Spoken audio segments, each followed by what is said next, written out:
شاه بسم الله الرحمن الرحیم. ډاکټر صاحبانو په دې هیله چې ښه به یاست او تېره ورځ به مو په خیر تېره کړې وي. پرون موږ تاسې د خولې نارمل سټرکچرز ویل نه، مثلا هغه د امکان تر حده مې اناټومي او فیزیالوژي فیسیالوژي سره ګډوډ وویل، په یو رقم سره مخته ولاړو سوی داسې عام شیان مو ویل. نن به د خیره موږ تاسې د خولې پاتالوژي شروع کوو، یعنی پنځم فصل د سیستمیک پاتالوژي شروع کوو. د خیره چې دلته به تر ټولو لومړی ډاکټر صاحبانو موږ تاسې په خولو باندې بحث کوو. ډاکټر صاحب وبخښه د ما پلش خو د ما له مینه سره راوړه. نن به د خیره موږ تاسې کوشش کوو چې څه شي باندې خبرې وکړو، د خولې په ناروغیو باندې. صحیح؟ خوله خو ما تاسې درته وویل چې مثلا روپې له هارډ او سافټ پلیټ څخه جوړ شوی د فلور یې اکثره ټانګ نیولی دی او لیټرلی دواړو خواو ته او انټیریرلی دواړه موږ پوهېږو چې لاندې منډیبل او پورته مګزیلا ده او انټیریرلی لیپس، پوسټیریرلی بیا موږ پوهېږو چې پیرینکس دغه هغه نارمل سټرکچر و. همدارنګه موږ تاسې په خوله کې ویل چې غاښونه څنګه جوړښتونه دي، وری یا ګم څنګه جوړښتونه دي، په دغو شیانو باندې موږ بحث وکړو نه. دغه یې مثلا هم د خولې جوب ته ګورئ چې اکثره برخه یې ژبې نیول درته معلومیږي او پورته یې ګورئ چې سافټ فلیټ ده او هارډ فلیټ ده، انټیریرلی لیپس دي او پوسټیریرلی پیرینکس او ایول او دغه برخې دي. صحیح؟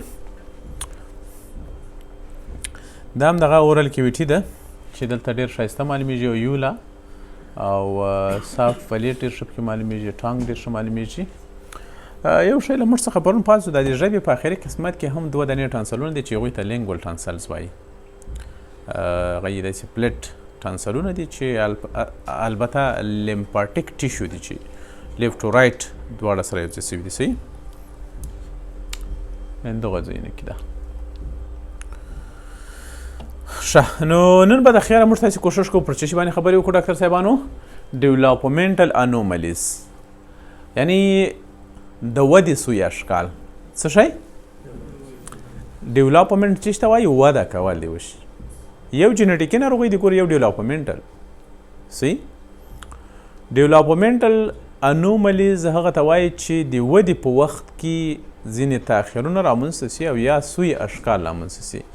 یو شی جوړیږي هغه بل رقم شی جوړ سي. دې ته څه وایي؟ ډیولپمنټل انوملیز، یا هم پیدایشي ناروغي یا هم د ودې ناروغي. پیدایشي د ودې ناروغي ګوره، یو جینیټیکي او پیدایشي هم فرق سره لري. صحیح ده؟ دا خو منئ. او بل د ودې او جینیټیکي ناروغي هم فرق سره لري. صحیح ده؟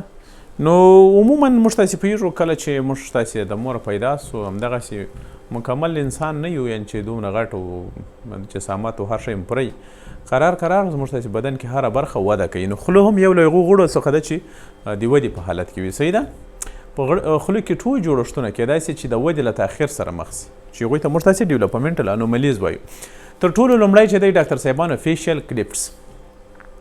فیشیل کلیپس دې ته وایي ډاکټر صاحبانو چې ما تاسې ته یو شی ویلي وو که ستاسې په یاد پاتې وي، ما ویل چې د انسان دا ټول بدن په دوه نیمایي، خصوصا د مخې خوا په دوه نیمایي کې جوړېږي. په یاد مې ډاکټر صاحبانو ډېر معذرت غواړم. نو عموما ډاکټر صاحبانو دغه ما درته ویل چې مګزیلا، منډیبل، هاتارټانګ، پلیټ دا ټول په راسته او چپه نیمایي کې جوړېږي. بیا په بالکل په دا منځنۍ قسمت کې یو د بله سره کم کېږي، په وس کېږي. راسته او چپه یو له بله سره وصل کېږي او په نتیجه کې یو واحد غړی ورڅخه لاسته راځي. مثلا لکه ژبه یې دوه غړي دي که یو؟ ژبه دوه دي که یو دی. خو لیکن موږ پوهېږو چې دا په دوو نیماییو کې جوړه سوي بیا بېرته سره یو ځای سوي. همدارنګه دغه د مګزیلا ډاکټر صاحبانو دا دواړو کې وي، سره یو ځای سوي دي. صحیح ده؟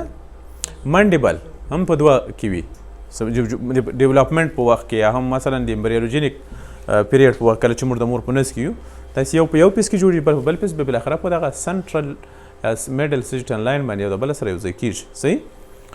نو فیشل کلیپس هغه ته وایي ډاکټر صاحبانو چې د چا مخ په دوه کې تقسیم سوی وي. صحیح؟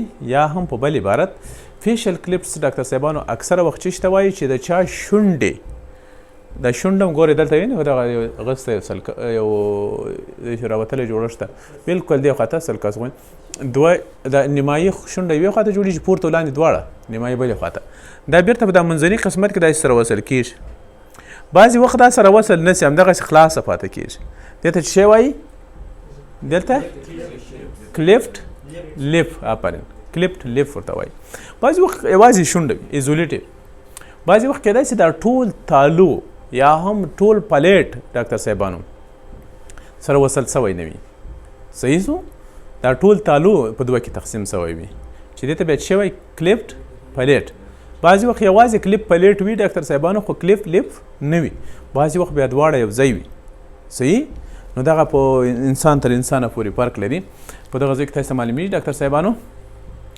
ګورئ دغه دا شونډه چې ده نه ده سره وصل سوې او دا تر سرجري وروسته بالاخره دغسې کله چې موږ سرجري ورته وکړو نو بالاخره داسې سره وصل کېږي او دغه ګورئ تالو بیا دغه ده یوازې کلیپ لیف ده نه تالو جوړ ده اما د دې بیا تالو هم سره کم دی ډاکټر صاحبانو په دوه کې تقسیم ده یعنی کلیفټ فلیټ دی دا صحیح سو لیفټ او پلیټ دواړه دي دلته او بالاخره دلته چې دا ډاکټر صاحبانو څه ده کلیف لیف ده خو لیکن کلیف فلیټ نه دی دغه بلکې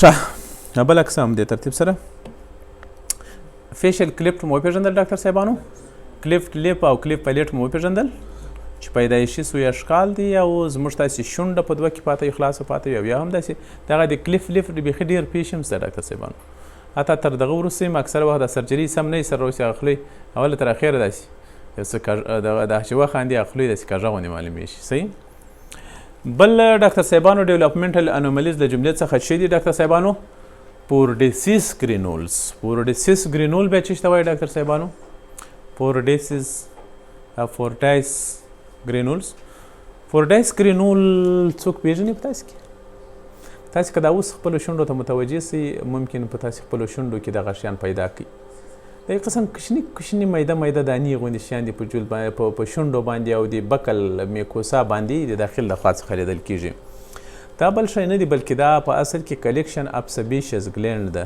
د سبیشس ګلینډ سره یوځای سي او یو رقم ګرینول جوړ کړي ډاکټر صاحبانو چې دې ګرینول ته موږ ته څه وایي فورډیس ګرینولز فورډیس ګرینولز عموما د جلدي کې ډېر اهمیت لري او یا هم دغه د شونډانو کوم ګلابي رنګ چې ده په د فورډیس ګرینول باندې هغسې نه دغه رنګ داسې قسم سپین اوښتی وي د شونډانو همدا اوس تاسې خپلو شونډو ما خپل په شونډو کې پیدا کړي ما د پورته شونډو کې هم دغه فورډیس ګرینول بیخي ډېر دي صحیح تاسې بیا خپله هندارې مخ ته ونیسئ فورډیس ګرینول په ځان کې پیدا کوي دا یو بیناین حالت خطرناک نه دی ډاکټر صاحبانو خو لیکن خصوصا د ښځو دپاره بیا څه شی جوړوي ډاکټر صاحبانو ستونزه جوړوي ځکه چې هغه د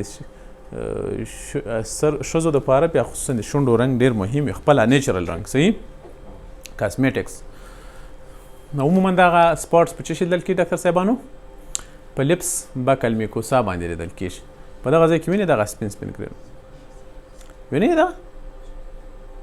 دا باید دغسې تک سور وای نه داسې خو دغه داسې تک سپین سپین ګرینولونه درته معلومیږي دا اکثره وخت ډاکټر صاحبانو عموما په کوچنیانو کې هم را پیدا کېدای شي خو په کاهلانو کې ډېر وي او تر ډېره وخته پورې له انسان سره هم دغسې مل وي کومه بله ستونزه نه لري یوازې او یوازې کاسمیټک ستونزې وي پورډیسیس بعضې خلک بیا وایي یو وخت کې ما د خپلې شونډې یو وخت ته ور ښکاره کړې مال دا څه شي دي وایي دا چې د هرپس سمپلکس انفیکشن ده او باره مې له ځانه سره په زړه کې ویل چې یاره ته خو نو ماما یې ځکه چې فورډیس ګرینولز او دی دغه نه سره پېژني هرپ سمپلکس صحیح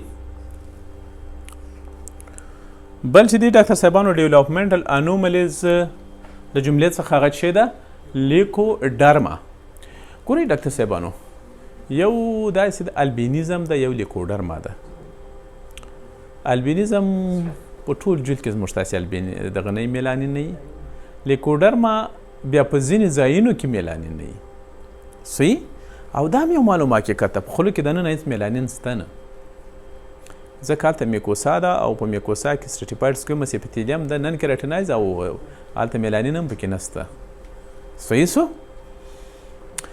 خو بیا هم زموږ تاسې د خولې داخلي میکوسا چې ده دا د حجراتو د طبقاتو په خاطر باندې یو قسم ځانګړی سربخونه رنګ لري خو په ځینې ځایونو کې به موږ تاسې وګورو په خوله کې دا د سربخونه ځای رنګ پر ځای باندې سپین سپین غټ غټ ټاپې دي غټ غټ سپین ټاپې وي اسیمپټومیټیک اراز نه لري صرف سپین ټاپې یې په خوله کې دننه زخم هم نه وي ګوره یو اپتوس السر د زه وروسته درته وایم یو لوکوپلاکیا ده لوکوپلاکیا هم نه ده او اپتوس السر هم نه ده خو بلکې یوازې سپین ټاپې دي ورباندې دا په جلد باندې له پاس هم پیدا کېږي په مختلفو ځایونو کې داسې ټپ ټپ دغه نه وي دې ته لیکوډرما وایي ډاکټر صاحب لیکو څه معنی ژیړ ډرما جلد یعنی ژیړبخونه جلد په ځینې ځایونو کې معنی دا د به ورډ خو لیکن اصل کې سپین ټاپې وي ډاکټر صاحبانو چا په جلد باندې هم پیدا کېږي او اکثر وخت په خولو کې په مخاطي غشاګانو کې پیدا کېږي دننه لیکوډرما صحیح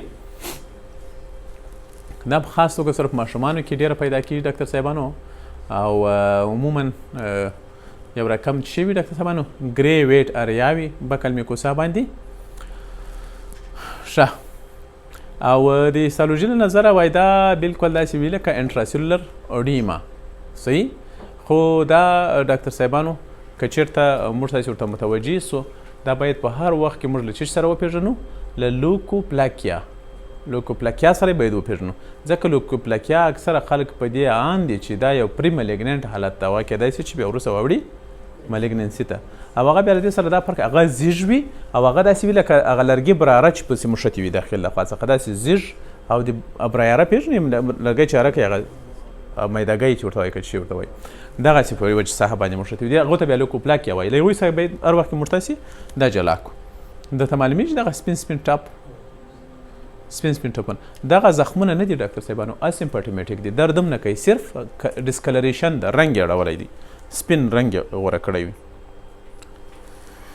بل د ډیولپمنټل ډیفیکټس اف ټانګ له جملې څخه ډاکټر صاحبانو ډیولپمنټل ډیفیکټس یوازې په خوله کې نه پیدا کیږي په بکل میکوسا کې نه پیدا کیږي بلکې په هره برخه د خولې د نسجونو کې پیدا کیږي یو هم له هغې څخه ژبه ده نو د ژبې ډیولپمنټل ډیفیکټ ماکروګلوسیا ماکرو غټ ګلوسیا ژبه غټه ژبه ځینې وخت ډاکټر صاحبانو د ماکروګلوسیا په دوه ډوله ده یو کانجینیټل په پیدایشي ډول سره ځینې کسان پیدا شي ژبه یې ډېره غټه وي خصوصا په لیونیانو کې صحیح او ځینې وخت بیا داسې وي چې د ځینې اکوایر ناروغیو له وجې مثلا ځینې ډیټوکسیفیکیشن د ډرګز دي له هغوی څخه ماکروګلوسیا رامنځته کېږي یا مثلا خپله ګلوسایټس خپله ژبه پکې پړسېږي حتی ژبه یې داسې د باندې راوتلې وبیا ګورې د باندې به راوتلې ماکروګلوسیا هغو ته هم ویلی سو خو په اصل کې بای ورډ ماکروګلوسیا هغه د ژبې غټوالي ته وایي چې پیدایشي ډول سره د ځینې کسانو ژبه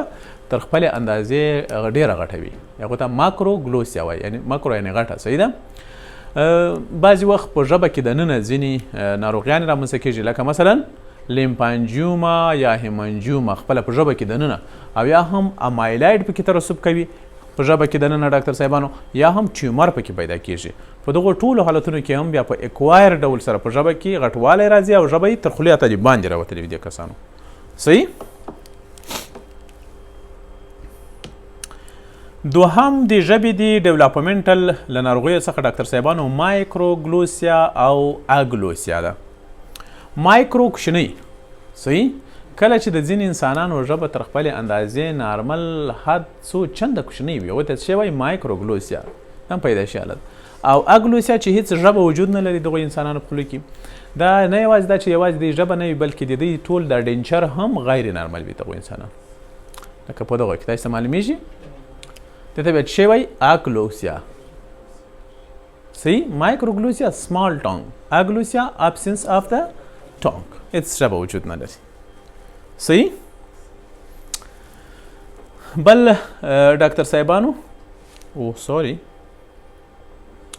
بل فیشر ټانګ وي د ډیولپمنټل انومالیز له جملې څخه د ژبې څه وي ډاکټر صاحبانو فیشر ټانګ څه معنا ډاکټر صاحبانو په ژبه کې ژور فیشرونه وي ژور شیلې پکښې وي په ژبه کې ژورې شیلې وي لکه دغه ته معلومېږي دې ته بعضې خلک ډاکټر صاحبانو سکروټل یا هم فرویټ یا هم ګروویټ ټانګ هم وایي ډاکټر صاحبانو صحیح ده دا حالتونه چې وي ډاکټر صاحبانو په مختلفو دغه اکوایر ناروغیانو کې هم رامنځته کېږي او همدارنګه بعضې وخت کانجینیټل هم کېدای شي پیدای شي دا به د خیر هر یو زه تاسو ته وایم خصوصا هضمي سیستم په ناروغیو کې دغسې پېښې واقع کېږي ډېرې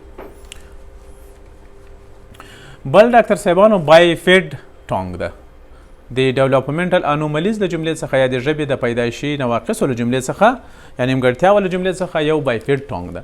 بایفیډ ټانګ به دا معنا چې ژبې په دوه کې تقسیم شوي دي. دغو انسانانو ژبې داسې وي لکه د مار ژبه تاسې دلته سره وي بس لکه په دوه کې تقسیم. ولې؟ ځکه ما تاسې ته پرون ویلي وو چې ژبه چې اصل کې جوړېږي په دوه نیمایو کې جوړېږي، یو رایټ وي یو لیفټ وي. فرض کړئ چې دغه ژبه د ډاکټر صاحبانو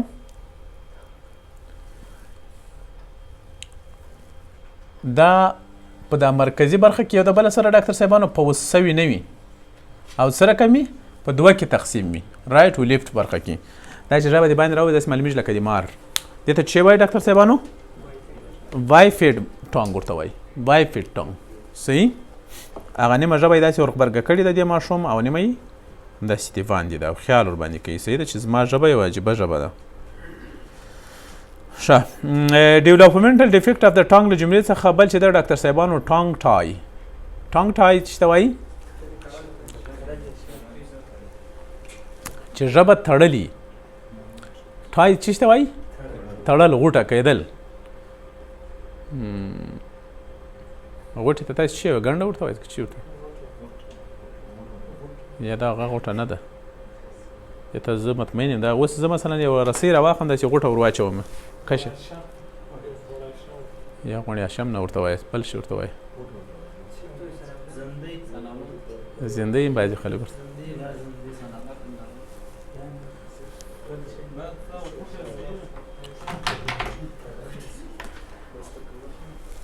دغه د ګوره اوس دې ته زه یو غوټه ور اچوم. صحیح ده. داسې ګوره دا یو غوټه سوه. صحیح سو. دې ته موږ غوټه وایو. نو دا هغه چې ده ټانګ ټای د ژبې غوټې ته وایي اصل کې معنا یې دا ده. صحیح. ټای یې غوټې ته وایي. مطلب دا د تړلې ژبه د ژبې تړل. دغه پیریون ما تاسو ته پرون د ژبې هغه برخه ده چې معمولا ژبه یې په لاندې برخه کې د خولې سره کم کړې ده، فکس کړې ده. اصل کې چې هم دغه میکوسل فولډ ده، میکوسا فولډ. صحیح. بعضې وخت دغه ډېر پرمختللی وي او ژبه یې تر دا څوکې پورې همدغسې په د ژبې په پلور پسې وصل وي، همدغسې تړلې پاته وي. دې ته څه وایي؟ ټانګ ټای. درته معلومیږي؟ دا خلک حتی ژبه نشي کولی چې لکه د موږ تاسې رقم یې دور دورې وښوروي اسان ژبه داسې ټینګه لکه په پلور پسې لکه ټینګه تړلې وي. دا هم پیدایشي دغه فرینم چې ده بلکل همدغه تر څوکې تر پورې راغلی وي، د ژبې تر ټپ پورې راغلی وي. صحیح.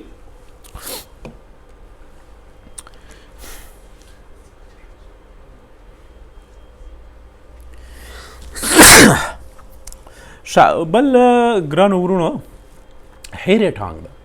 هیرې ټانګ په اصل کې معنا دا ده د ژبې وریښتان، معنا یې دا ده. خو یا لکه وایي ژبې مې وریښتان درته وکړو، وایه لکه ته ما خبره نه منې ژبې مې بالاخره وریښتان درته وکړو. داسې یو اصطلاح شته خو دا هغه اصطلاح نه ده. ښه. هیرې ټانګ دې ته وایي ډاکټر صاحبانو چې د انسان ژبه ډېره زیږی او دغه د ژبې په پلاو ډېر ډیولپمنټ کړی وي، هایپرتروفي کړې وي، زیاتوالی هم هایپرپلازیا کړې وي، هم هایپرتروفي کړې وي، غټ شوي وي. او بل دغه څوکې یې داسې تور شکل پیدا کړی وي، بلک کلریشن یې اخیستی وي چې دې پېښ ته څه وایي ډاکټر صاحبانو؟ هیرې ټانګ. دغه هیرې ټانګ په اصل کې ډیولپمنټل انومالي نه ده، خو دغه یې ځای ده. نو بیا نو موږ ته چېرته وایي په دې خاطر باندې ما د لې راوسید. دا یوه اکوایرډ پېښه ده چې د ځینې دواګانو تر سیاست وروسته او یا هم تر ځینې انتاني او غیر انتاني ناروغیو وروسته اکثره وخت دغه پېښه رامنځته کېږي. زه به یې د خیر بیا تاسو ته د هاضمي سیسټم په ځینې ناروغیو کې وایم، زه به درته وایم چې دغه ناروغ څه لري ډاکټر صاحبانو؟ هیرې ټانګ. نو هیرې ټانګ چې څه رقم وي تاسې باید وپېژنئ. صحیح ده. لکه دا زیږه وي ډاکټر صاحبانو، پاپیلاو یې هایپرتروفي کړې وي، زیاتوالی یې پیدا کړی وي او څه رقم معلومیږي ډاکټر صاحبانو؟ زیږه تور بخونه معلومیږي. دا په خاصو کسره د ځینې غذایي موادو، تمباکو تر استعمال وروسته او د اورل فلورا څخه وروسته. اورل فلورا دوی نه اورل فلورا خپله په دا ورویو کې د غاښونو چاپېره په دغو ساحو کې ډاکټر صاحبانو یو رقم بکتریاوې اوسېږي چې دغه بکتریاوې زموږ تاسې په ګټه دي چې هغو ته څه وایي؟ نارمل فلورا یا هم یا اورل فلورا ورته وایي. صحیح ده. میکیوس یا ماکوکیوټانس لیژنز. مکو څه معنا ډاکټر صاحبانو؟ میکوسا. کیوټانس جلد. ځینې ډاکټر صاحبانو د خولو داسې یو جوړه شته دا د جلدي اکثره ناروغۍ چې په جلد باندې هغه کېږي البته مسلط کېږي هغه د جلد ناروغۍ اکثره وخت د خولې په میکوسا باندې هم مسلط کېږي او کوم چېرته د خولې په میکوسا کې هغه لیژنونه ولیدل مطلب دا ده چې په داخلي غړو کې هم ممکنه یعنې همداسې ستونزه وي صحیح دا جلدي ناروغیانې نه دي اکثره لیژنونه چې دي ډاکټر صاحبانو هغه سره کم وي ماکوکیوټانس وي یعنی هم په میکوسا کې وي او هم په جلد کې دواړه وي مثلا له دې جملې څخه لکه لیچن پلانوس ده ډاکټر صاحبانو لیچن پلانوس په اصل کې څه ته وایي ډاکټر صاحبانو د جلد سویلینګ ته وایي ډاکټر صاحبانو او سخت ایچینګ په جلد کې چې کله سخت ایچینګ او سویلینګ پیدا شي دې ته څه وایي لیچن پلانوس یوه التهابي ناروغي ده ډاکټر صاحبانو ده صحیح سخت لکه ور چې پکې بل داسې کا کوي ډاکټر صاحبانو په جلد کې دننه او سویلینګ یې پیدا کړی دې ته څه وایي ډاکټر صاحبانو لیچن پلانوس دا نه یوازې ده چې په جلد کې پیدا کېږي دغه پیښه بلکې په خولې په میکوسا کې هم پیدا کېږي د شونډانو په د میکوسا په شمول باندې یعنې که چېرته په دغه لیچن پلانوس هایته موږ تاسې وګورو هلته به داسې یو میشورک معلومیږي ډاکټر صاحبانو لکه د څه شي داسې مثلا دا ایجز به یې راپورته سوي وي سپین سپین کرښې او داخل کې به ځینې ژورې ژورې برخې لکه یو نیټورک غوندې به جوړ کړی وي یا لکه یو جال چې پکې پروت درته معلومیږي داسې چې اصل کې دا د خولې د میکوسا لیچن پلانوس موږ ته سره وګوته کوي په دې کې کېدای شي ډاکټر صاحبانو بکل میکوسا لیپس او پلیټ یا هم تالو په دغه هره برخه کې دغه پیښه واقع کېدای شي نور چې لیچن پلانوس په جلد کې سره کم ستونزه رامنځته کوي د خیره زه تاسې د جلدي پاتالوژي وایم د خیره مه یېروئ صحیح خپل ځای به یې راځي جلدي پاتالوژي یو وخت یو ډاکټر له ما سره ډېر سخت زور دغه اخیستی و دا چینایي شفاخانه کې نوم یې نه درخم دلته ویډیو هم چالانه ده دلته ټرینر هم د له ما سره یو دم ډېر سخت ضد اخیستی خو خیر موضوع ډېره غټه ده بالاخره ما ودې سره مخامخ سو یو وخت کې او هلته یې هم ډېر څه چې په وس هغه یې کړي وو ما پشه خو بیا یو وخت کې ما زنګ ور ول ما تا دغه کار ولي ما لا زه یو دغه یو کس مثلا دا سړی ولې در سره ضد ده نه شی عمل یو عکس العمل لري نو د ده ویل وایي چې رښتیا چې ما ستا یوه خپرونه واورېده یو چا درته زنګ ووهل په راډیو کې او تا په جلدي مشورې ورکولې نو ما ته یې ډېر بد خوند راکوست خو جلدي ډاکټر نه یې صحیح سو وایي تا ولې مشورې ورکولې ما به داسې نه یم ته ما ته راځئ تداوي کوم او نه ما ته اوس تداوي کړي او که تداوي کوم داسې ما ته مې څه درد راغی ما ورته وویل تر تا یې شم تداوي کوم خو ما ته خوند نه راکوي له خپل ما مشوره زه ورکوم دا مه یېروه ما پاتالوژي لیکلې ده او دا هم په دې کې ما ډېرې څېړنې کړي دي مالکنۍ ته جلدي ډاکټر یې دغسې مې پوښتل اوس کېدای شي ما ویډیو یو وخت کې وکتله کېدای شي دا ومني ما هلته یې د ما په دې باندې کتاب لیکلی دی ما ویل ما هلته دې خپله جلدي ډاکټر یې متخصص یې پوښتنه دې وکړه چې زما زده دي یو شی که مې نه دی زده یا نو ته غلطه مشوره ما غلطه مشوره څه معنی ما ورته چې دا کار وکړه که دغه نسې که سم نسي ولاړ شه ډاکټر ته جلدي ډاکټر ته نو حتی د یو مشوره هم د ځینې ابخل کسانو په چا باندې نه ده پیرزو خو دا مه یېروئ چې په جلدي کې زه کې نه ډېر پوهېږم تر ډېرو اندازې اما تداوي کوم یې نه او هر ډاکټر باید پرې پوه شي په دا ځینې تاسې پوهېږئ جلدي ولې دلچسپه ده ځکه هر شی ګراس دی په سترګو یې وینې اوس نو ته د معدې زخم په سترګو نه وینې ډاکټر صاحب زه یې وینم ځکه انډوسکوپي ورته کوم نه تاسې یې نه وینې نو نه پوهېږئ چې یو زخم ده دوه ده کوم ځای کې دی څه رقم ده نه اما جلد چې دا داسې ورته وګورې د سټیف سر دې په خلاصېږي ولا دا پلان کوي لکه اول زما دلته یو مریض بستر کړی و دی پاګیټس ډیزیز درلودل د برسټ دا ورته مې کتل سر معلومیږي خو په هر صورت نو دا په یاد لرئ د هر ډاکټر په ډول سره تاسې باید جلدي باندې هم پوه سئ د نورو ناروغیو تر څنګ نو انشاءالله تعالی موږ تاسې اوس که چېرته دی وایي د تاسې ته لیچن پلانوس ویل بیا به بیا جنګ وي چې دا وګوره تا لیچن پلانوس سره څه نه نو انشاءالله موږ تاسې به جلدي وایو او پاتالوژي کې ما تاسې سره واده کړی ده انشاءالله چې په هېڅ مضمون کې به بیا ستونزه نه لرئ په هېڅ مضمون کې د جراحي په شمول ځکه هغه کې ما هغه اصلي بیسیک شی دي هغه پاتالوژي وي صحیح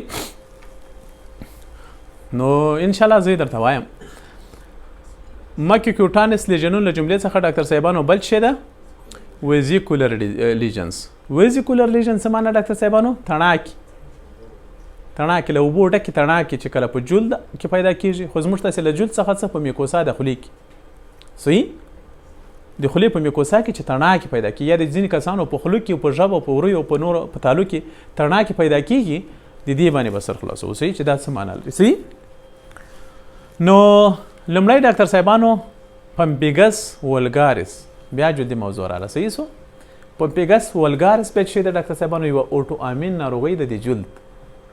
دا د جلد داسې اوټو امین ناروغي ده ډاکټر صاحبانو چې په جلد کې چې پیدا کیږي ډاکټر صاحبانو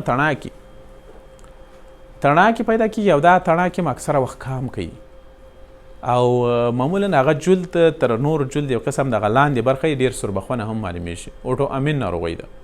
یو پمپیګایډ ده یو پمپیګس ډاکټر صاحبانو پمپیګس والګارس چې ورته وایي. ښه په هر صورت دواړه اوټو امین ناروغي دي.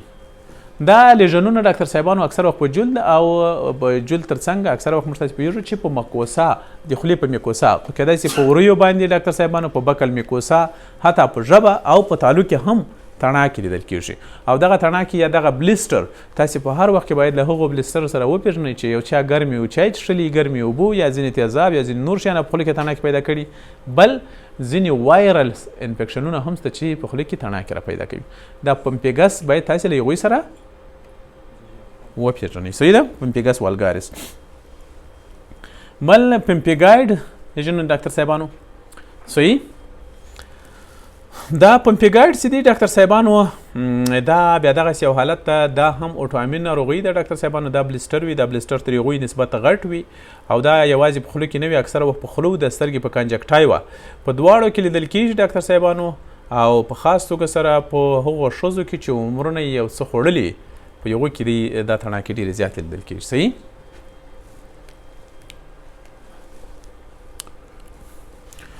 بل ویزیکولر لیژن له جملې څخه ډاکټر صاحبانو اریتیما ملټیپام ده.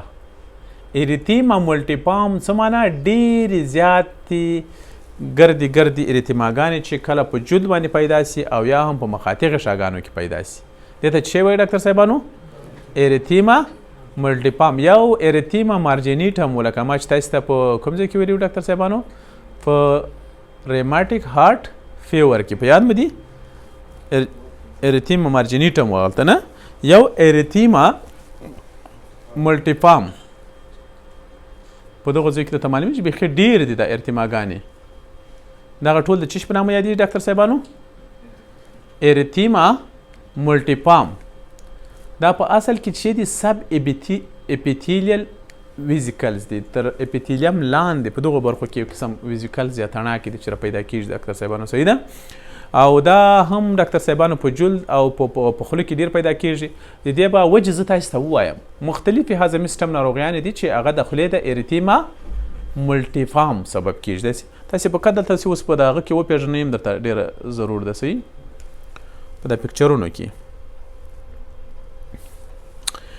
بل ویزیکولر لیژن له جملې څخه ډاکټر صاحبانو سټیون جانسن سنډروم ده.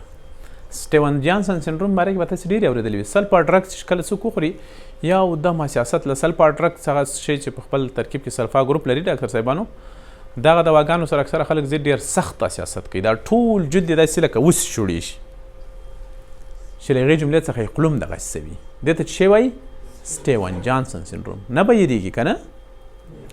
کله چې د سلفا ګروپ ډرګس څوک حساسیت ورسره وښیي دا ټول بدن یې څه رقم سي لکه وسې جوړېږي دغسې سي. جلد خصوصا خوله یې هم دغسې ورسره پخه سوي وي او یا دغسې سره شوړېدلې وي لکه څه رقم چې تاسې په دغه عکسونو کې درته معلومېږي. صحیح ده. دې ته څه وایي ډاکټر صاحبانو؟ سټیون جان. یعنې دغه هم اصل کې څه دي ډاکټر صاحبانو؟ موږ تاسې پوهېږو اریتیما ملټیپام دي په ټول جلد باندې او په خوله باندې. خو دا بیا سویر حالت ده. صحیح ده. سویر حالت ده چې ټوله خوله یې سره شوړېدلې وي د دې کسانو. او د ویزیکولر لیژنز له جملې څخه ډاکټر صاحبانو بل چې د اپیډرمولایسیس بلوسا. اپیډرمولایسیس بلوسا دغه بیا څه رقم یو حالت ده ډاکټر صاحبانو. دا هم په اصل کې ډاکټر صاحبانو سب اپیډرمل دغه را پیدا کېږي ډاکټر صاحبانو. د ځینې کسانو په خوله کې تڼاکې را پیدا کېږي یا بلاوې را پیدا کېږي. دا هم اکثر وخت په خولو باندې خوله کې دننه او په جلد باندې له پاسه را پیدا کېږي. دا په اصل کې یوه پیدایشي ناروغۍ ده. په پیدایشي ډول سره د دوی جلد دغسې جوړ سوی وي چې تر اپیډرمس لاندې یو قسم بلاوې را پیدا سوي. بلیسټر بولې او دغه شیان خو تاسې سره پېژنئ نه؟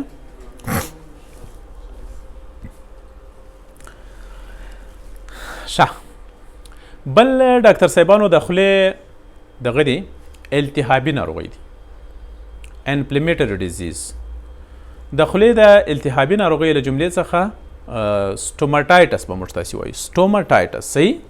سټوماټایټس څه معنا؟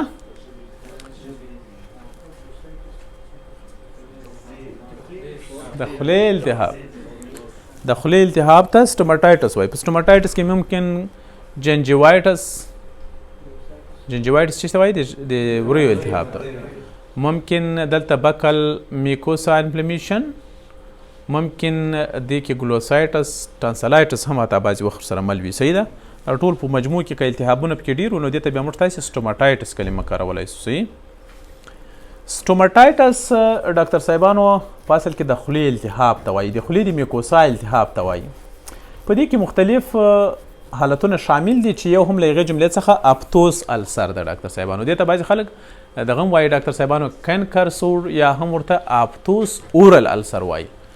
اپتوس اورل السر چې دا د خولې زخمونه دي، ډېر عام زخمونه دي، بې درده زخمونه وي. اکثره وخت درد نه کوي، ځینې وخت بیا حتی ډېر سخت دردونه هم کوي. صحیح ده. د دې اصلي سبب تر اوسه پورې معلوم نه ده، خو لکن ځینې فکتورونه شته چې په دې په منځ راتګ کې لاس لري.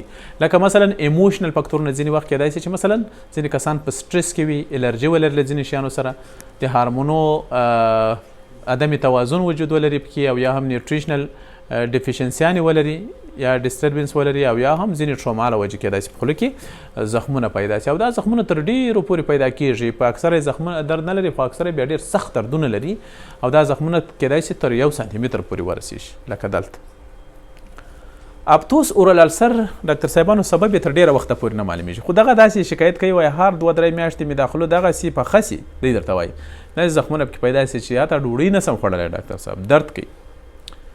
بیا نو بنجلاوي او ځینې نور شیانې پیدا شروع کړي، هغه شروع کوي دغه کوي. صحیح ده. دوی خوري. د دغه د ما د تجربې له وجې ډاکټر صاحبانو اپتوس اورل السر چې دي د دغه تداوي به موږ ته څنګه کوو ډاکټر صاحبانو؟ تر ټولو لومړی ډاکټر صاحبانو موږ تاسې باید شی ورته ورکو؟ ماوت واش 3 وخته استعمالوي. صحیح ده. دوم چې ورکو ټاپیکل جیلز لکه بونجیلا، سموجیل او داسې نور. دریم چې ورته ورکو ډاکټر صاحبانو وقایوي انټي بایوټیک. وقایوي انټي بایوټیک له جملې څخه مثلا امپیکلاکس. صحیح.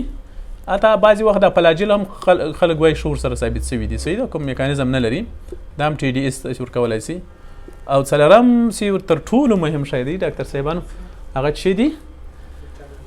آفرین وټامین سي هم کولی شي. ته نه یوازې دلته ملټي وټامین ورته ورکه ورسره. صحیح سو. ملټي وټامین پلس آیرن، ځکه اکثره وخت د خولې زخمونه چې دا د انیمیا له وجې څخه هم رامنځته کېږي. دا تقریبا 2-3 میاشتو پورې باید دا وټامینونه واخلي. خو تر ټولو مهم شی چې د ډاکټر صاحبانو سټیراید دی. صحیح ده. سټیراید به تاسې په هغه وخت کې ورکوئ چې دی ډاکټر صاحبانو ډیابیټس ملیټس نه وي او دی ځینې نورې داسې ناروغۍ ونه لري لکه هارټ فیلر او داسې نور. صحیح. یو وخت کې بیا تاسې کولی شئ چې څه ورته ورکړئ ډاکټر صاحبانو؟ سټیراید. د سټیراید د ورکولو مثلا ټابلیټ پریډنسولان ورکوئ. پریډنسولان 5 ملي ګرامه 180 دانې ورکوئ فرض کړئ. هغه داسې ورکول کېږي 3/3 10 ورځو دپاره. صحیح سو. بیا څه شی 3/2 10 ورځو دپاره، بیا 3/1 10 ورځو دپاره په دغه رقم سره ورکول کېږي. 10 ورځې 3 وخته خوري، 10 ورځې 3 2 وخته، 10 ورځې 3 پر یو وایي، او له هغه نه وروسته بیا بالاخره ګریجولي ډیکریز کوي تاسې. او په دغه وخت کې به ډاکټر صاحبانو تاسې مریض تعقیبوئ.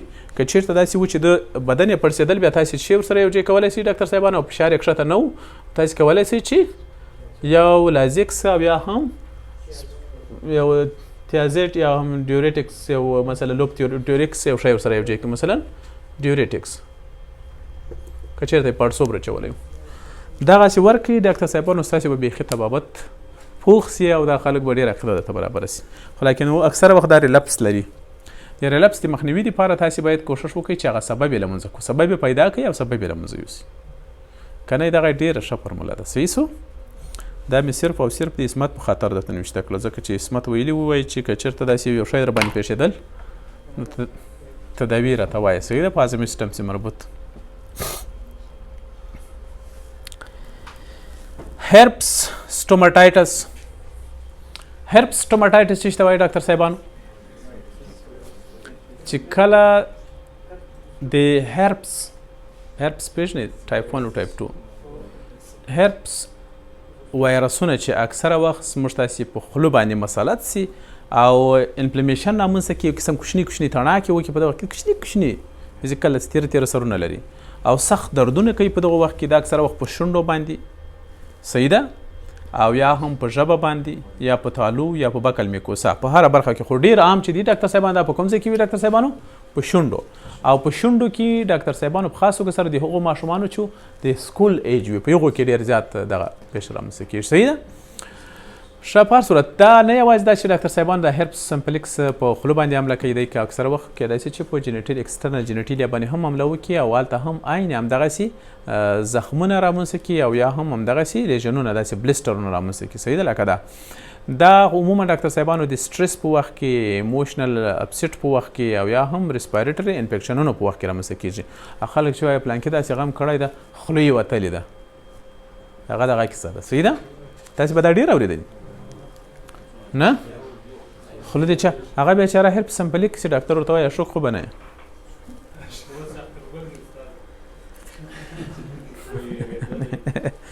مثال یې په خارج کې لکه اخترګل دغه دا ګورئ دا بیا سویر پارم د هرپس سمپلیکس سویر پارم دغه بیا د ژبې په انګل برخه کې ده. ګورئ هرپس سمپلیکس دی د شونډو په دغه برخه کې ده. دغه عکسونه له اسمانه نه دي راوړېدلي، دا ما ټول ډېر تکلیف یې کړی، تاسې مې ډاونلوډ کړي دي. یو باور وکړئ دغه سلایډونه چې دي ما نن سهار بیخي د ډېر وخت پې تېر کړو چې کوشش مې وکړو اکثره شیان تاسې ته زه ډاونلوډ کړم، ځکه چې عموما هغه شی چې په سترګو ولیدل چې هغه بیا نه هېرېږي نه. دا ویژن میموري زموږ تاسې ډېره قوي ده. بل ډاکټر صاحبانو تر ټولو خطرناکه د سټوماټایټس ډول چې ده هغه نیکروټایزینګ سټوماټایټس. نیکروټایزینګ سټوماټایټس چې ته وایي ډاکټر صاحب دې ته اکثره وخت نوما یا هم کینکرم اورس هم وایي. کینکرم اورس یا نوما نوم به تاسې اورېدلی وي ډاکټر صاحبانو. نوما یا کینکرم اورس چې دی دا ډېر خطرناکه سټوماټایټس د خولې تر ټولو خطرناکه التهاب دی ډاکټر صاحبانو. دغه التهاب داسې ده چې په دې کې التهاب له وجې په خوله کې ډېر زیات نیکروس رامنځته کېږي او دا نیکروس دغسې پسې روان وي حتی تر دې اندازې چې تر لکه دا خوله چې مثلا دغه چې بیخي وشړېږي خوله سره لکه دغه کې تاسې معلومیږي ان تر غاړه پورې کېدای شي دغه لیژن ورسېږي. صحیح ده؟ دا هغه پیښه اکثره وخت په ماشومانو کې ډېره واقع کېږي چې د هغوی تغذیه صحیح نه وي، لکه مثلا کواشرکور په وخت کې، د انفیکشس ناروغیانو په وخت کې لکه په خاص توګه سره د میسل یا هم ایمیونو ډیفیشنسي له وجې د معافیتي کمزوري په وخت کې او یا هم ایموشنل سټرس په وخت کې دغه پیښه رامنځته کېږي. صحیح ده؟ دغه کې نه یوازې دا چې خوله وری ګورئ حتی دغه هډوکي دغه لپ کې مصابه سوي وي، دا معنا چې دغه التهاب کښته تر سب میکوسا او ان تر بون پورې ځان رسوي او دغه پیښه دغسې پر مخ پسې روانه وي. که چېرته یې پر وخت سره مخه ونه نیول سي کیدای سي چې حتی د ماشوم یا هم د دغو ناروغ د ژوند د اخیستلو سبب سي. دې ته څه شی وایي ډاکټر صاحبانو؟ نیکروټایزینګ سټوماټایټس یا هم څه ورته وایي ډاکټر صاحبانو؟ نوما یا هم کانکرم اورس. خطرناکه پیښه ده که صحیح؟ بل ډاکټر صاحبانو مایکوټیک انفیکشنونه دي د خولې. د خولې مایکوټیک انفیکشن مین فنګل انفیکشن. په خولو کې مختلف فنګل انفیکشنونه هم واقع کېدای شي ډاکټر صاحبانو. او دا یو خبره ما تاسې ته مخکې هم کړې وه، دغه فنګل انفیکشنونه چې دي ډاکټر صاحبانو دا څه رقم دي موقع پرست دي. کله چې معافیت کښته سي دوی ته زمینه مساعده کېږي چې په اسلام مداخله وکړي. نو په خولو کې تر ټولو لومړی مداخله کوي مختلف. مثلا تر ټولو ښه مثال لکه سروایکوفیشل اکټینومایکوسیس چې دا په اصل کې د اکټینومایسیټ اسرائیلي بکتریا په وایي سره رامنځته کېږي. ما تاسې ته ویلي 4 ډوله وو، په یاد مو دي؟ په خوله کې که چېرته دا واقع سي حتی دغه خوله یې سری کېږي، هډوکی دغسې سری کوي ورسره هغه ډول یې ما تاسې ته ویلي ګرینلوماټوز انفلمیشنونه پکې رامنځته کوي. صحیح؟ همدارنګه بل چې دي ډاکټر صاحبانو کانډیډیاسیس، اورل کانډیډیاسیس یا هم دې ته موږ څه وایي ډاکټر صاحبانو؟ مونولیاسیس یا هم ټرش، اورل ټرش چې ورته وایي. خوله کې سپین لکه مستې چې کېوي یا مثلا لکه ورژه چې پکښې وي دغسې لیژنونه لیدل کېږي. په خاص توګه سره دا هم په چا کې هغه چا چې معافیت یې کمزوری وي او یا هم په ماشومانو کې دغه پیښه ډېره زیاته لیدل کېږي. صحیح؟ دا هم اکثره وخت چې سبب کېږي ډاکټر صاحبانو انګولر چیلایټس سبب هم کېږي. ګورئ په دغه خولو کې درته معلومیږي دغه ټول دا اصل کې شی دي کانډیډیل انبیکانس انفیکشن دي. په خاص توګه سره هغه ماشومان چې د مور تای خوري د هغوی دغه کې به تاسې لیدلي وي په خولو کې دغسې دا پیښه چې ده ډاکټر صاحبانو دغه اورل کانډیډیاسیس یا اورل ترش دغه به څه شی کوي تاسې به یې مور ته وایاست دغه که چېرته دغه وله که چېرته غټان وو نو تاسې کولی سئ چې دوی ته ورته موت واش ورکئ او دوی ته څه شی ورته ورکئ ډاکټر صاحبانو انټي فنګل ډراپ لکه انسټاټین سټارټ په نامه ډراپ راځي تاسې کولی سئ چې هغه ورته ورکړئ 3 وخته استعمال کړي او ماشومانو کې هم دغه ډراپ استعمالولی سي ډراپ ورکولی سي او مور ته ورته ووایاست چې کله تاسې ماشوم ته تی ورکوئ کوشش کوئ چې تی مو ډېر پرېولئ او کالي مو خیرن نه وي دغه بریزر یا واسکټ چې اچوئ تاسې هغه باید تاسې وخت په وخت سره بدل کړئ ځکه چې دغه فنګل انفیکشن عموما دا فنګل چې دی فنګسونه چې موږ تاسې په بدن باندې له پاسه نارمل ریزیډنټ دی هغه کیدای سي هر وخت کې راوښویږي د څوکې ته او بالاخره ماشوم یې کیدای سي وروي او بالاخره د چی سبب شي د ماشومانو دی اورل ترش په دې خاطر د ماشومانو معافیت کمزوری وي تر موږ ته صحیح. بل ډاکټر صاحبانو ګلوسایټس ده. ګلوسایټس څه معنی د ژبې التهاب. ګلوسایټس هم ډاکټر صاحبانو په دوه ډوله رامنځته کېږي یو اکیوټ ګلوسایټس ده او بل کرونیک ګلوسایټس ده.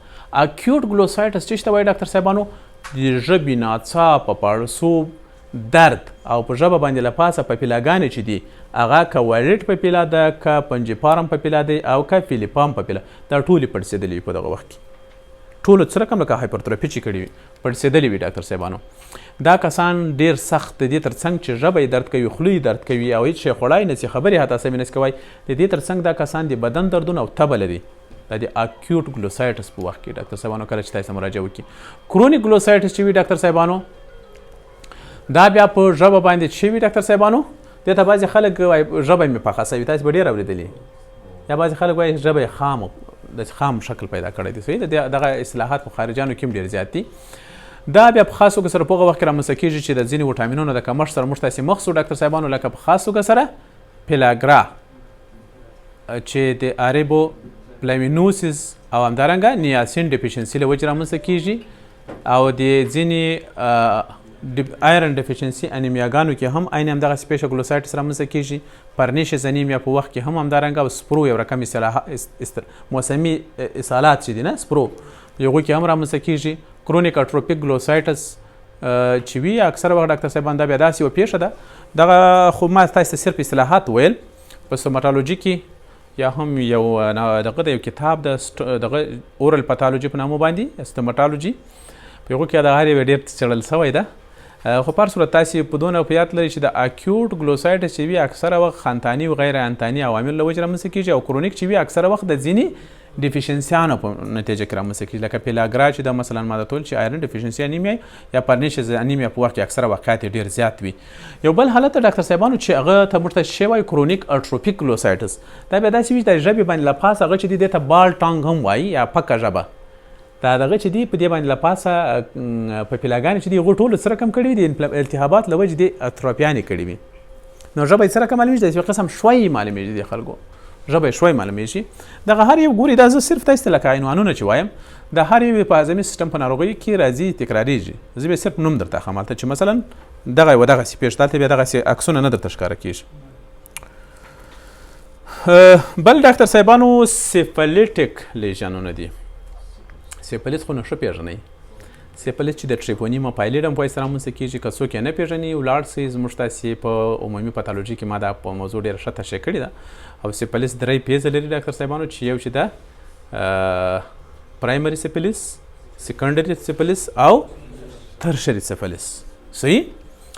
نو په دغه 3 ډولو سیفلیس کې خوله هم مسابه کېږي ډاکټر صاحبانو په پرایمري کې هم مسابه کېږي په سیکنډري کې هم په ترشري کې هم داسې چې په عموما یو خو دا په یاد لري دا سیفلیس چې وو په اکثر وخت پرایمري سیفلیس چې وي دغه یو سیکشوال ټرانسمیټډ ډیزیز ده نه او کله جنسي غړو باندې اصلي په تاسې ته په یاد مې ما تاسې ته ویلي وو د سیفلیس په وخت کې په پینس یا په ولبا باندې له پاسه یو زخم پیدا کېده چې هغوی ته موږ شانکر ویل په یاد مو دي صحیح دی چانکر چې ورته وایي کانکر هم باید ورته وایي او که چېرته په پرایمري سیفلیس کې له هغو ځای څخه د باندې په بله ساحه کې زخمونه ونو هغه به کوم ځای خولو یوه ته بیا موږ ته څه وایي اکسترا جینیټیل چانکر یا کانکر هم باید ورته وایي. صحیح ده.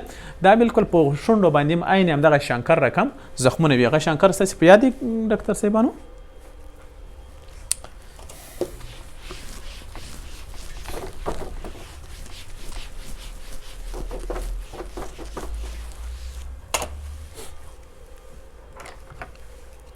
هغه داسې وي چې مثلا دغسې یو زخم و د غږې یو څه راپورته سوي وي نه ورته معلومېدل دا ژۍ داسې راپورته وي او دغه مابین یې څه رقم یو څه ژور و دې ته یې کانکر یا چنکر ویل نه سیفلیس په وخت کې.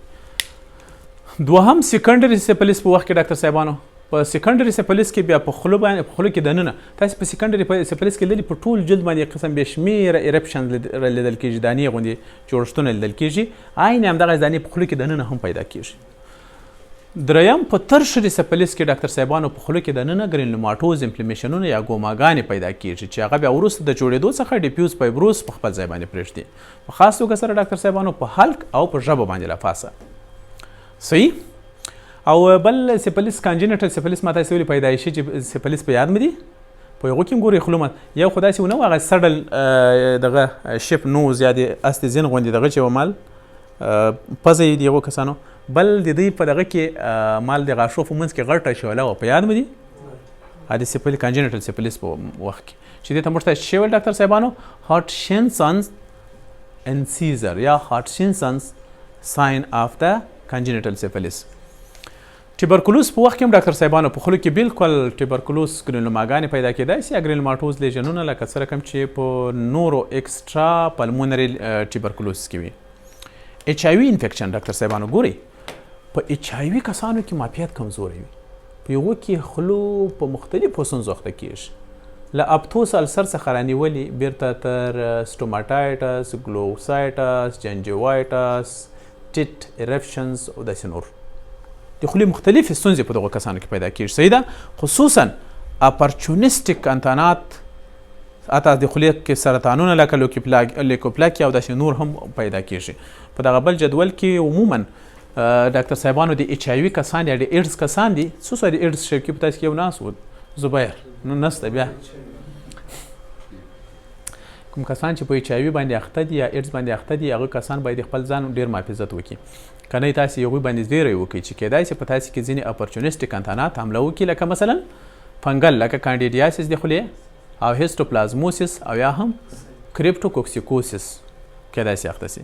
بکتریاوې لکه مثلا ډینټل کریسیس غاښونه چې خلک وایي چنجیانو وخوړل نه د غاښو تورواله او یا هم پیریوډنډایټس مایکوبکټیریل انفیکشنز ځینې وایرسونه لکه مثلا هیرپاټیک سټوماټایټس سایټومیګلي وایرس او یا هم هیومن پاپیلوما وایرس دا ټول کولی شي د خولې کې ستونزې رامنځته کړي. ټیومرونه کیدای شي په دې کې پیدا شي لکه مثلا کیپوسارکوما سکیوما سیل کارسینوما او نن هاچکن لیمفوما نور مثلا لکه هیریلوپلاکیا او یا هم ریکارنټ اپتوس السر دا ټول په دې کې پیدا کېږي. خو خلاصه درته وایم که چېرته هم یو څوک ولیدل چې د خولې په دغسې مزمینو ناروغۍ اخته و د نورو معایناتو تر څنګ د یو د ایچ آی وي معاینات حتما ورته وکړي. صحیح ده.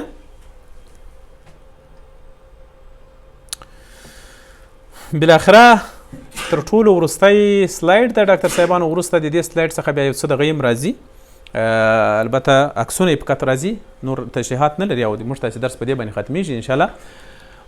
پیګمنټل لیژن په خوله کې ځینې ډاکټر صاحبانو رنګه لیژنونه هم پیدا کېږي یا ډسکلریشن یا هم زیات رنګ اخیستل په خوله کې ځینې مثلا رنګه لیژنونه چې را پیدا کېږي هغه کېدای شي چې د ځینې سیستمیک ناروغیو څخه وروسته را پیدا شي مثلا لکه د اډیسن ډیزیز په وخت کې البرایټ سنډروم په وخت کې پیټس جیګر سنډروم په وخت کې هیموکروماټوسیس په وخت کې په دغو ټولو کې چې موږ تاسې وګورو ډاکټر صاحبانو په خوله کې پیګمنټیشن وي یعنې په خوله کې رنګونه ترسب کړی وي او په خوله کې یو قسم د رنګو څخه جوړ ټاپې را پیدا کېږي مثلا لکه د اډیسن ډیزیز په وخت کې ډاکټر صاحبانو د اډیسن ډیزیز دا ټول هر یو ناروغۍ چې ما یې وویل دا زه درته وایم پیټس جیګر سنډروم به د خیره په کلمو کې درته وایم همدغسې هر یو ځان ته ګورئ په خوله کې درته معلومېږي داسې ډسکلریشن معلومېږي کوم چېرته چې چا په خوله کې دغسې تور داغونه ولیدل ډېر زیات تاسې حتما په هغو باندې شک وکړئ چې ممکن دی په اډیسن ډیزیز باندې اخته وي او دغه البرایټ سنډروم د چې پوسټ وایرل انفیکشن هم ورته وایي که دغسې تور لیژنونه هم د چا په خولو کې ولیدل ډاکټر صاحبانو یا په شونډو باندې له پاسه د باندې شک وکړئ چې ممکن دی چې شوي ډاکټر صاحبانو پوسټ وایرل سندروم یا هم البرایټ سندروم. او پیټس جیګر سندروم ډاکټر صاحبانو چې په اصل کې د کولمو یوه ناروغي ده ډاکټر صاحبانو، په هغو کې بیا عموما په خوله کې دغسې لیژنونه لیدل کېږي. که چا په یو ماشوم درته راغی خوله یا هر څوک چې په خوله کې دغسې لیژنونه ولیدل سول، تاسې فکر وکړئ چې کیدای شي دا د کولمو په یوه ناروغۍ باندې اخته وي، لکه فیمیلیل پولیپوسس کولای. زه بیا تاسې ته وروسته وایم دا د یو تر ټولو غټه نښه ده. صحیح. او دا پیګمنټډ نیوای اورل دی، خوله کې دغسې ګورئ لکه دغه خدایي خالونه چې خلک ورته وایي، درته معلومیږي؟ دا له پاسه هم او بعضې وخت په خوله کې دننه هم پیدا کېږي. او دا چې د ډاکټر صاحبانو میلیګننټ میلانوما اورل، په خوله کې میلانوما سرطان ده. ګوري یوازنی سرطان ده چې یو له هغو سرطانو څخه ده چې نوم یې د سالم ده خو لیکن خبیث ده، میلیګننټ میلانوما. وینئ ډاکټر صاحبانو؟ بس راتلونکی عنوان به یې د خیر زموږ تاسې ټیومر آف د ماوت، د خولې سرطانونه.